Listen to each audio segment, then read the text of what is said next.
بسم اللہ الرحمن الرحیم، اللہم صلی علی سیدنا محمد وعلی آل سیدنا مولانا محمد وبارک وسلم۔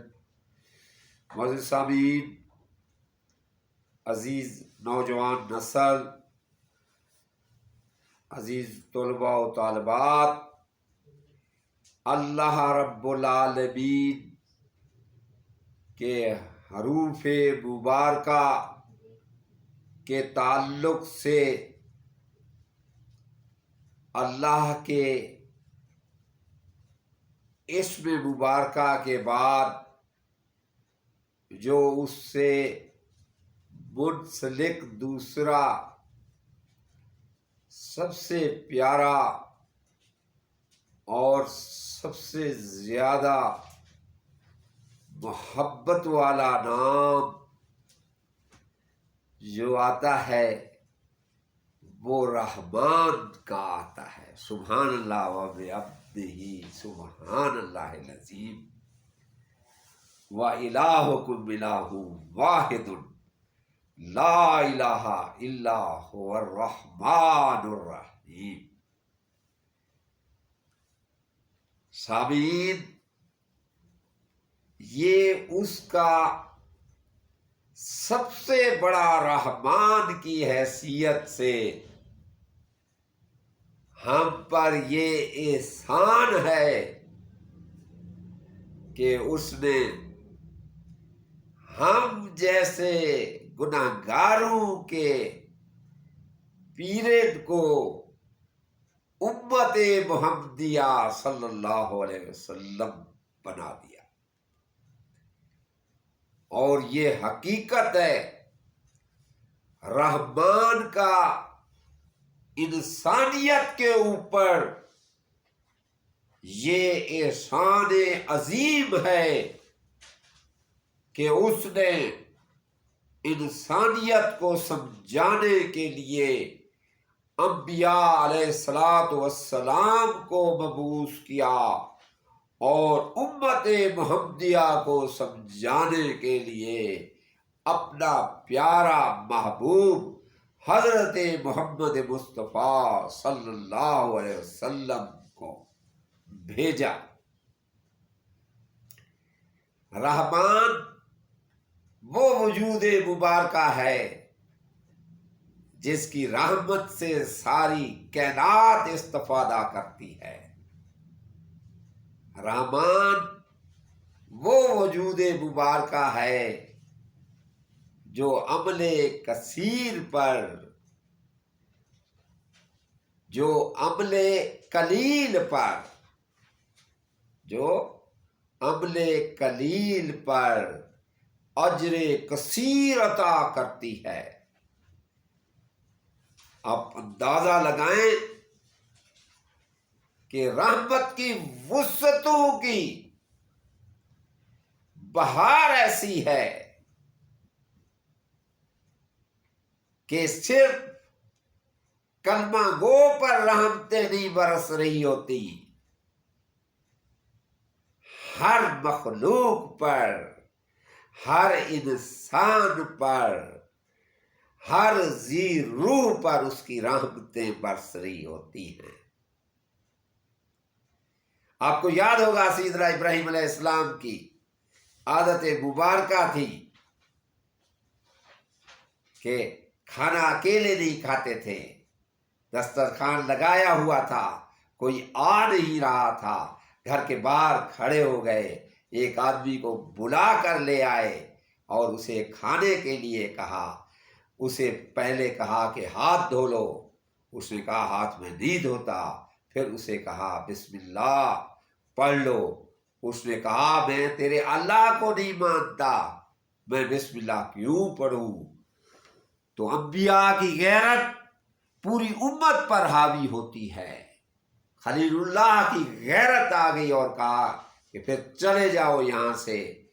فوراً فرشتہ اللہ کا سیدنا جبرائیل علیہ السلام آئے اور انہوں نے کہا کہ میں تو سالہ سال سے اسے رزق دے رہا ہوں اور آپ نے ایک وقت کی روٹی دینا گوارا نہیں کیا، جاؤ اور جا کر اس کو بلا کر لے آؤ اور اسے کہو کہ آ کر آپ کے ساتھ کھانا کھائے۔ سبحان اللہ و بحمدہ سبحان اللہ العظیم۔ یہ رحمان کی وسعت ہے۔ مفسرین لکھتے ہیں ایک اللہ کا نبی قبرستان سے گزر رہا تھا، قبر والے کو عذاب ہو رہا تھا، تو اللہ کے نبی ساتھ پانی بہہ رہا تھا۔ اللہ کے نبی نے وضو کیا اور اس نیت سے کہ اس قبر والے کے لیے دعا کرتا ہوں، واپس آیا۔ جس وقت جا رہے تھے تو قبر والے کو عذاب ہو رہا تھا، واپس آئے تو عذاب ختم تھا۔ تو آ کر پوچھا کہ اللہ یہ معاملہ کیا ہے کہ جب گیا تو عذاب قبر تھا، جب واپس آیا ہوں تو عذاب ٹل چکا ہے۔ اللہ رب العالمین نے فرمایا کہ جس وقت یہ بندہ مرا تھا اس وقت اس کی بیوی کے پیٹ کے اندر بچہ تھا، یہ مر گیا اور عذاب قبر اس کو شروع ہو گیا۔ آج اس کا بچہ پڑھنے کے لائق ہوا اور اس نے یہ الفاظ پڑھے، بسم اللہ الرحمن الرحیم۔ میری رحمت نے یہ گوارا نہ کیا کہ جس کا بچہ زمین کے اوپر مجھے رحمان کہے، میں اسے زمین کے اندر عذاب سے دوچار کروں، اس لیے میں نے اس کو بخش دیا۔ سبحان اللہ و بحمدہ سبحان اللہ العظیم۔ یہ ساری کی ساری وسعتیں رحمت کی جو ہیں وہ رحمان کی طرف سے ہیں۔ فَبِأَيِّ آلَاءِ رَبِّكُمَا تُكَذِّبَانِ، کہ کیا کیا نعمتوں کو، اللہ کی جو نعمتیں ہیں ان نعمتوں کا کیا کیا ہم شمار کریں کہ وہ ایسی رحمان ہستی ہے کہ جس کا آپ اندازہ لگائیں کہ حضرت موسیٰ علیہ السلام نے عرض کی، اللہ رب العالمین یہ خدائی دعویٰ کرتا ہے فرعون، اس کو عذاب نازل کر۔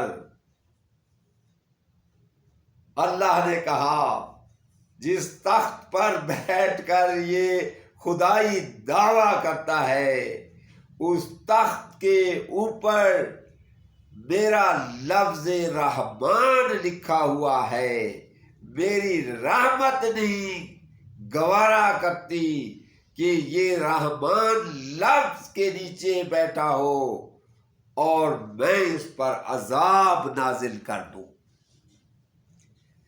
رحمان کی حیثیت سے اللہ کا ہر عذاب ٹلتا ہے۔ رحمان کی حیثیت سے آپ یاد کریں کہ کسی پیشہ ور عورت نے کسی کتے کو پانی پلا دیا، کسی کتے کو سردی سے بچا دیا، مرنے پر جب اس کا اعمال نامہ آیا تو رحمت خداوندی اللہ رحمان نے کہا اس نے دنیا کے اندر میری ایک مخلوق پر شفقت کی تھی،